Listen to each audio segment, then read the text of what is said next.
situações, né? Mas é preciso que a gente conheça esses números para justamente ver aonde que existem estas falhas, né? Aí é preciso que você tem, de um lado, o cadastro de adoção, você tem de crianças e adolescentes abrigados, mas o cadastro do serviço de acolhimento está num outro lugar, que é no SUAS, né? E um não dialoga com o outro. Então, é preciso colocar esses sistemas em intercomunicação para que a gente possa avançar. Outra ação que faz parte dessa plataforma conjunta que nós estamos desenhando com os conselhos, né, tanto do Judiciário quanto do Ministério Público, é no sentido dos, eu vou usar a palavra, eu sei que os juízes não gostam dessa palavra, os mutirões, né, que é a visitação em bloco, né, a ser feita num curto espaço de tempo, e o compromisso, por exemplo, de que todos os serviços de acolhimento eles sejam visitados para serem inspecionados, o tempo de permanência, a existência de planos individuais de atendimento, de guias de acolhimento, ou seja, isso é um processo fundamental, né, porque ele também dá um diagnóstico da situação, né? Bom, agora eu vou, já que você falou em pinga-fogo, né, eu vou colocar um pouquinho mais de fogo, porque nós estamos no mês de São João, mês das fogueiras, né? E o fogo tem um caráter festivo também.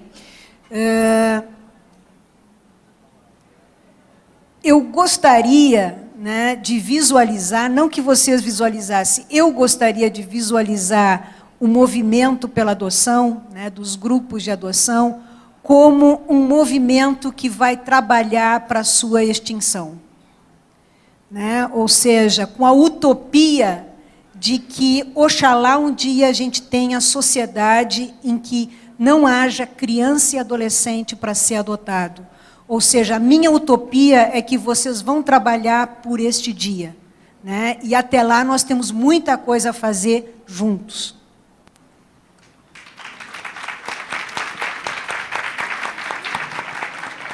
Muito bem, vamos às perguntas que são encaminhadas pela nossa simpática assistência. Há um projeto no Estado do Rio de Janeiro chamado Modo Criança Adolescente, sediado no Ministério Público do Estado do Rio de Janeiro, e que é um programa de computador, na verdade de informática, que permite que aquela criança tenha um determinado perfil, é como se fosse um cadastro, só que um cadastro interativo, em que todos os atores sociais que lidam com a criança, não é um cadastro privativo do Ministério Público, mas um cadastro em que todos os atores sociais, desde o abrigo, a Secretaria Municipal de Assistência Social e todos os outros, Conselho Tutelar, Conselho de Direitos, têm acesso a alguns níveis de acesso, para que a gente mate o maldito do ofício, ou seja, a visita de uma mãe biológica a uma criança no abrigo é um fato extremamente relevante que o juiz tem que saber no dia que ocorre. E se todos têm acesso ao mesmo cadastro, ao mesmo tempo, e a obrigação de preenchê-lo, fica muito mais fácil você ter rapidez nesse trâmite da informação. Esse modelo está disponível gratuitamente para qualquer Ministério Público, Judiciário e Poder Público brasileiro, porque foi desenvolvido com dinheiro público, é extremamente simples, mas é interativo. Os cadastros que foram criados e que hoje estão sendo implantados, o Cadastro Nacional de Adoção e o Cadastro Nacional de Criança Institucionalizada, eles não têm esse perfil. Eles têm um perfil único de preenchimento pelo próprio Judiciário, o que torna ele mais lento, menos interativo e menos passível de controle social. Então, a primeira pergunta é para a doutora Carmen a respeito da viabilidade de termos cadastros mais eficientes. Qual a sua opinião? A Secretaria de Direitos Humanos, inclusive, em um determinado período, nós financiamos a sistematização dessa experiência de implantação dos CIAbrigos, me parece que é assim que é chamado, né? Justamente por visualizarmos uma perspectiva disto poder ser disseminado para todo o país, né?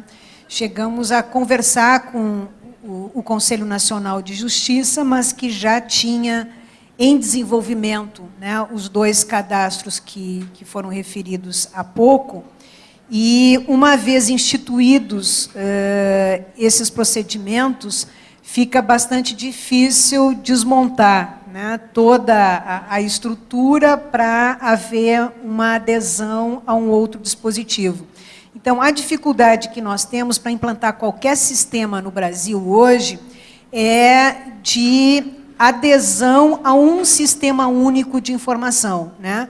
Por isso que, graças a Deus, nós temos novas tecnologias de informação, né, que nos permitem não a adesão a um sistema único, mas a interoperabilidade, ou seja, cada um mantém, né, as suas formas de registro, mas você pode migrar e dar acesso para determinados campos a um outro segmento. Então, é nesse sentido que nós estamos trabalhando atualmente. Obrigado. Para a Débora. Como ocorreu o seu apadrinhamento afetivo? Quando iniciou e como aconteceu? O meu apadrinhamento afetivo foi feito 1 ano antes da minha saída do abrigo. Os padrinhos são selecionados através da vara da infância. Eles têm todo um processo de, não vou dizer seleção, mas assim, de proteção para a criança ou para o adolescente. A gente não conhece as pessoas, então eles procuram filtrar essas pessoas para levar até as crianças e os adolescentes no abrigo. A gente conhece eles todos no geral, e assim, com quem a gente se dá melhor, com quem a gente conversa, e a gente se escolhe, o padrinho escolhe a gente escolhe ele. Doutor Alexandre, quem pode visitar as crianças nos abrigos? Foi tema da oficina de ontem, né? E a gente tirou alguns indicativos, mas não tem nem na legislação e nem nos fluxos que tenham aí construídos uma regra para isso. A mim me parece que a visitação em abrigo deve atender a um princípio. A questão principiológica para a gente é muito tranquila, muito clara, né? É o princípio da necessidade, no primeiro momento, da convivência familiar e comunitária. Então, o familiar, né, precisa visitar. E o candidato à adoção na medida da necessidade do estágio de convivência, dependendo da idade da criança. E se ele não esteja no cadastro de adoção, isso é uma opinião. Mas eu estou trazendo uma opinião, inclusive, que foi retirada do grupo da oficina de ontem. Assim, eu acho que se a gente seguir pela questão principiológica, a gente corre menos erro de errar e, ademais, garante o direito. Vou retomar só um pouquinho a respeito disso que eu estava dizendo na fala de abertura. Acredito firmemente que precisamos nos unir para descer isso mais ao campo da normatização e dizer como precisa funcionar. Porque hoje trabalhamos na arbitrariedade da localidade, por exemplo, no que indica o Juizado da Infância e da Juventude, o Programa de Acolhimento, o Grupo de Apoio. Mas quando não há acordo, e aí tem uma determinação do juiz, por exemplo, chegamos a ouvir hoje na outra oficina, que o juiz não quer saber de parceria com o Grupo de Apoio de Adoção. Aí você tem um impasse. Então, eu acredito firmemente que tenhamos que ter outros momentos para discutir a questão operacional, que vai, sim, viabilizar cada vez mais direitos progressivos de crianças que estão institucionalizadas, crianças que estão em programas de acolhimento. Obrigado.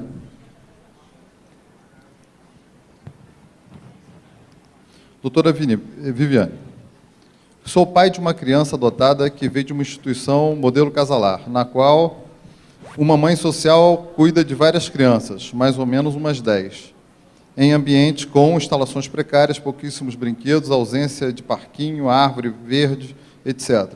Será que essas crianças são realmente estimuladas? Que estímulos elas recebem?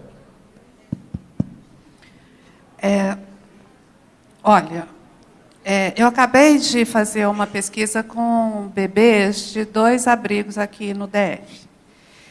E essa pesquisa que eu utilizei um instrumento que se chama Indicadores de Risco de Desenvolvimento Infantil. Quais foram os resultados que eu encontrei? Os bebês estão bem. Né? Bem em que sentido? Temos problemas? Temos.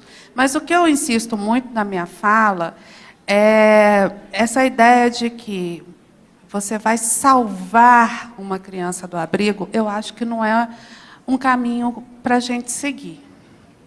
Né? A adoção é um ato de compromisso, é um ato de construção.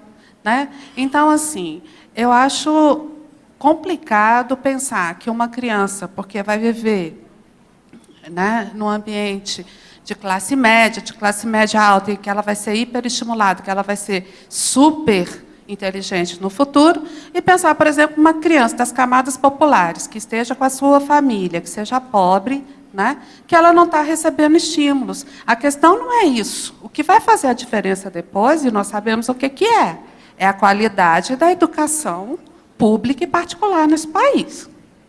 Todo mundo sabe disso, né? Então, tentando responder... infelizmente, isso tem que ser dito, né? A gente está com um problemão aí com a nossa educação básica pública, né? O que a gente tem que ver é o seguinte: essa criança que está vivendo com a mãe social, ela tem chances de se desenvolver bem? A resposta é: tem sim. Agora, é o ideal para ela que ela fique ali com a mãe social? Foi o ideal para a Débora passar? Claro que não. Mas não vamos levantar essa bandeira de que nós vamos salvar o mundo adotando as crianças. É nesse ponto que eu gostaria de insistir e até debater, né? Doutora Carmen.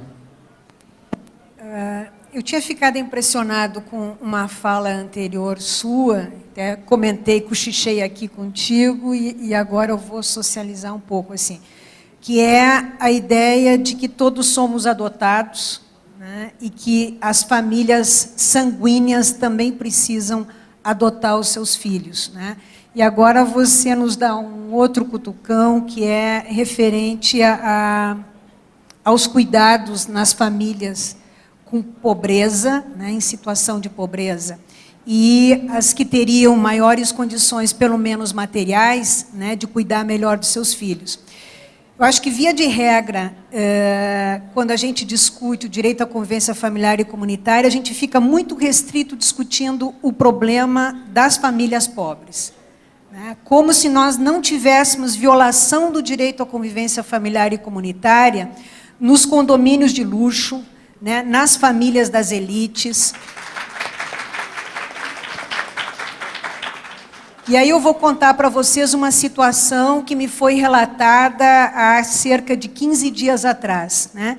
Existe uma linha de autoajuda para crianças e adolescentes no estado do Rio de Janeiro, que é a linha 123 Alô, né? A criança disca lá 123 e conversa com um conselheiro, né, profissional, um psicólogo, assistente social, um terapeuta, né, especializado nessa escuta. E naquele mesmo dia, esse atendente recebeu 2 telefonemas, né?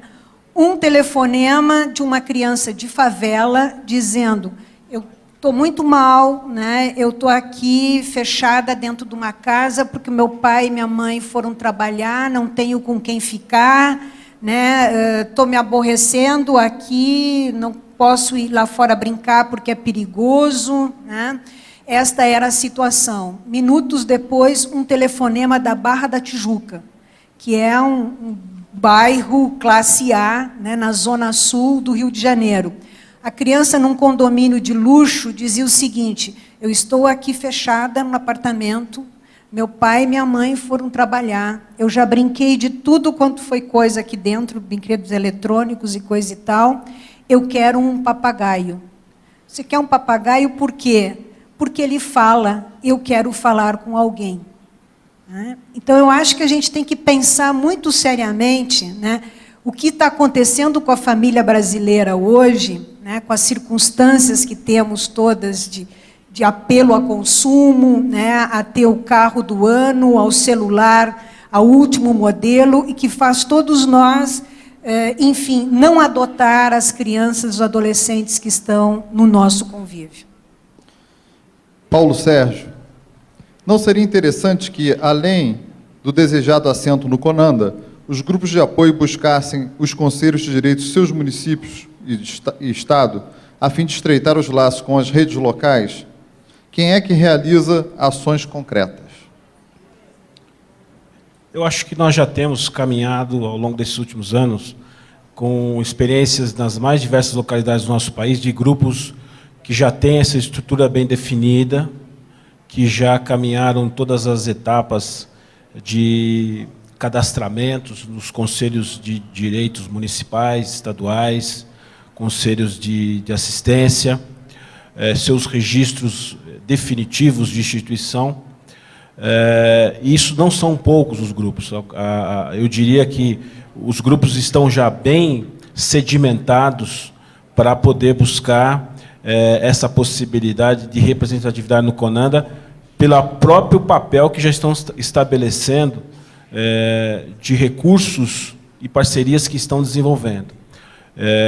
Eu acho que nós podemos elencar uma série de estados e municípios que estão com esses grupos bem fundamentados. Logicamente que isso faz parte de toda a orientação que a ANGAAD passa aos grupos. Os grupos têm que buscar isso realmente no seu processo de institucionalização. A partir daí, os grupos podem, sem dúvida, estar mais fortalecidos a cada período para poder alcançar o nosso objetivo. Fique bem claro que o assento no CONANDA ele vai vir naturalmente. Isso é um anseio que o nosso movimento pleiteia há alguns anos. Entendemos também que dentro da nossa própria dinâmica existe uma série de aspectos que devemos melhorar, em termos de organizações, em termos de capacitações, e eu acho que uma série, esses grupos bem estabelecidos têm dado esse exemplo para os demais que estão chegando. Eu acho que esse processo está acontecendo e com uma velocidade interessante. Obrigado. Eu tenho duas perguntas sobre devolução de criança por adotantes. Um caso de um promotor de justiça que adotou a brasileira. Vale o princípio do que começa errado, tende a dar errado. E que, depois de 11 anos, acabou devolvendo a criança. Aí se pergunta o que fazer. A outra, que foi dirigida a mim, apesar de eu não ser debatedor, apenas moderador, agradeço muito a preferência.